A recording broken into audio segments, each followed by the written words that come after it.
What's up YouTube, Alex from Mabomaniac here, and today we will be doing a sort of different kind of video. Sorry I haven't uploaded in 7 months, but on the plus side, all this quarantine time has given me time to focus on my YouTube channel, so that's good. There are lots of things we're missing during quarantine, but one thing I'm missing so much is March Madness. I had to make a village tourney from Breath of the Wild villages. So without further ado, let's get started.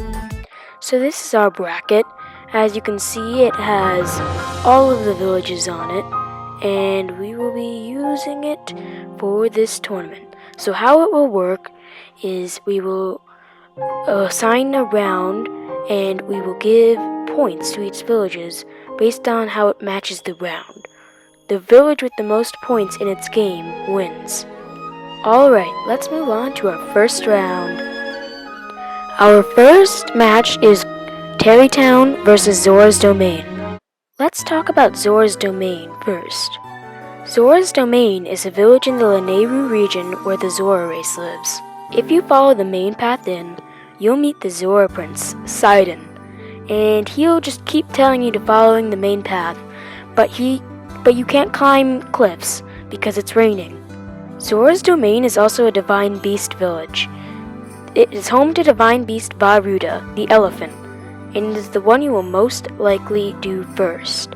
All in all, I give Zora's Domain 8 points for the story round. Next up, Tarrytown. Tarrytown has almost no story significance at all, but there is a bit of a side quest. First, Link has to buy his house. Then, contractor Hudson will leave for Akala.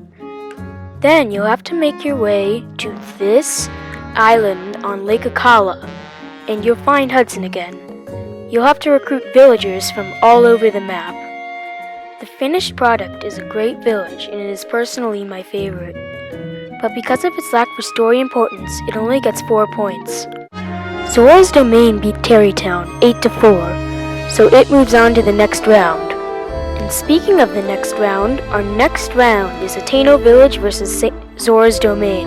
Since we already know Zora's Domain gets 8 points for story importance, let's talk about Taino village.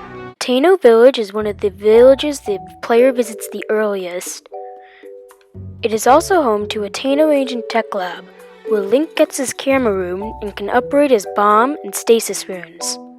And as previously mentioned, Link can also buy a house in a Taino village. It only has a minor story importance, so I am only giving it 6 points.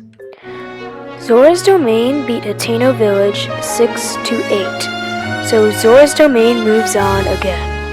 Our next round is Kakariko village versus Goron City. First, let's talk about Goron City. Goron City is a Divine Beast village. It is in the middle of Death Mountain and it is home to Divine Beast Varudania.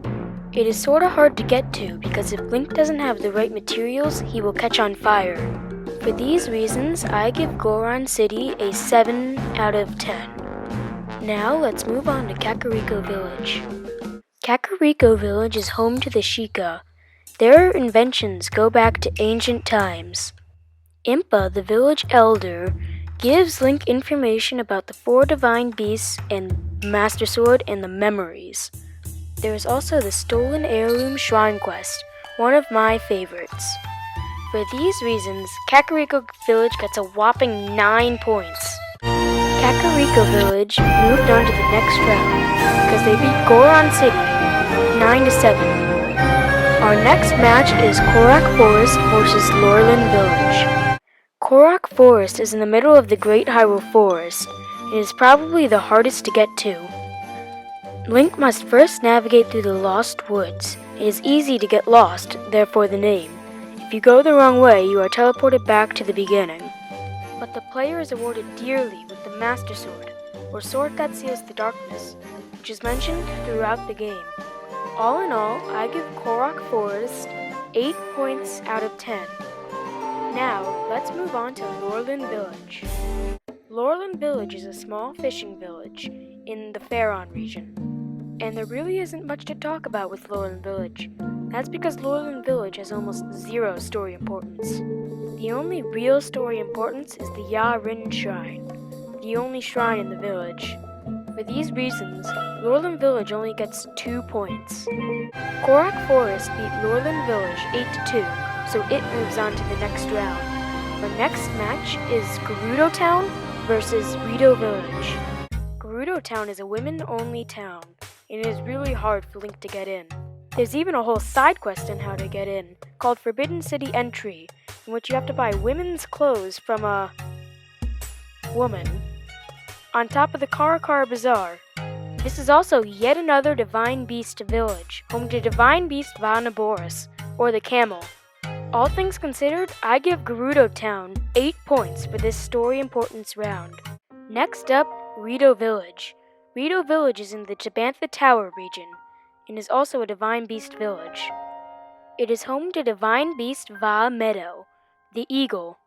It is also near the Flight Range, which has a minigame which can help Link with his bowmanship. All in all, I give Rito Village 7 points for the story importance round. Gerudo Town beat Rito Village 7-8, so it moves on to the next round. Speaking of the next round, Round 2 in the Breath of the Wild Village Tourney is about uniqueness. How different is each village? What sets it apart from the other villages? Well, let's find out in Round 2. Our first match in the second round is Zoras Domain versus Kakariko Village. First, let's talk about Zoras Domain. As you can see here, Zoras Domain is at the head of a river. This would make sense because the Zora are primarily aquatic animals. Zoras Domain is also one of the only villages without quote-unquote houses. The closest thing they have is ponds. For these reasons, I give Zoras Domain 6 points for uniqueness. Next up, let's look at Kakariko Village. Kakariko Village is just your normal village with the normal houses. Heck, you could probably even compare it to most towns in the US. The only thing that's really unique about Kakariko Village is the Great Berry Fountain, Kotera. For these reasons, I give Kakariko 3 points for uniqueness. Zoras Domain beat Kakariko Village 6-3 in the uniqueness round, so they will move on to the final round. See who will be facing Zoras Domain in the final round. We have Corrick Forest versus Gerudo Town up next. First off, let's talk about Corrick Forest. Corrick Forest is a town completely inside of a tree. The main town is completely inside of the Great Deku Tree. Corrick Forest is another one of those villages that doesn't have houses. The closest thing it has to a house is an inn inside the Great Deku Tree. It is also one of the hardest villages to get to because the player has to traverse through the Lost Woods. For these reasons, I give Corrick Forest 7 points for uniqueness. Now, let's move on to Gerudo Town. Gerudo Town, as previously stated, is a woman's only town. Because of this, Link has to wear special clothes into Gerudo Town, and this is the only town where Link has to do so. But other than this, Gerudo Town is just your normal village, like Kakariko Village. Because of this, Gerudo Town gets 5 points for uniqueness. Corrick Forest beat Gerudo Town 7-5, so it moves on to the third and final round. And while we're on the topic of our third round, our third round is based off the most memorable side quest from each village. Our 2 contestants are Zoras Domain and Corrick Forest. Whichever wins this round will win the Breath of the Wild Village Tourney. Let's get started. By far, the most memorable side quest from Zoras Domain is Zora Stone Monuments. It consists of you talking to Giotto, who will tell you about the Zora Stone Monuments. Each of the monuments has a bit of Zora history on it. All in all, I give Zora Stone Monuments and Zoras Domain 7 points for this side quest round. Finally, we have Corrick Forest, and the most memorable side quest from Corrick Forest by far is the Corrick Trials. First, you have to talk to Chayo, who will give you 3 locations on your map. Then, you'll get 3 more locations, each with another side quest. There's the trial of Second Sight, where you have to follow trees that have iron in their mouths. The Lost Pilgrimage, where you're basically a guardian over a Korok trying to complete the trial. And there's also the Test of Wood, where you have to use all Korok weapons, which, you guessed it, are wooden. After finishing all of these quests, you get a shrine at the end of each one. Because of this, I give Korok Forest and the Korok Trials 8 points. Wait a minute, I think we have a winner. And the winner of the 2020 Breath of the Wild Village Tourney is Korok Forest, who beat Zoras Domain in the final round, 8-7. What a tourney! Well, I think this is a good place to end the video. Thank you for watching. Please like this video and subscribe to my YouTube channel. And also hit the bell so you get notified every time I upload. Thanks for watching, and as always, remember, Baby Sidon is the cutest.